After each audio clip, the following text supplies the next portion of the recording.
How did drone attacks lead to the U.S. targeting Iranian ships in June 2026? The answer reveals a complex chain of events that escalated tensions and reshaped naval security in the Persian Gulf. In early 2026, a series of sophisticated drone attacks targeted commercial and military vessels in the Persian Gulf. The U.S. government quickly attributed these aggressive strikes to Iranian-backed militias aiming to disrupt shipping lanes.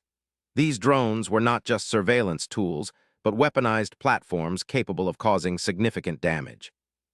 This marked a new phase of asymmetric warfare, where unmanned systems challenged traditional naval power, forcing the U.S. to respond decisively. Following the drone incidents, the U.S. Navy increased patrols and surveillance in the Gulf, aiming to safeguard critical maritime routes. Intelligence suggested that Iranian vessels were facilitating drone operations, prompting U.S. forces to target these ships directly in June 2026.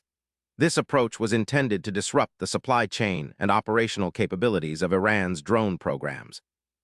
The confrontations were both a show of strength and a warning, reflecting the growing importance of unmanned systems in modern naval conflicts.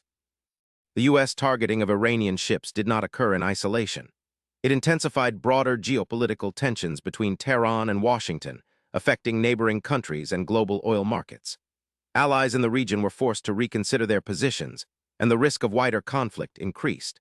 The drone attacks and subsequent naval actions underscored the fragile security environment in the Gulf and demonstrated how emerging technologies can rapidly alter strategic calculations.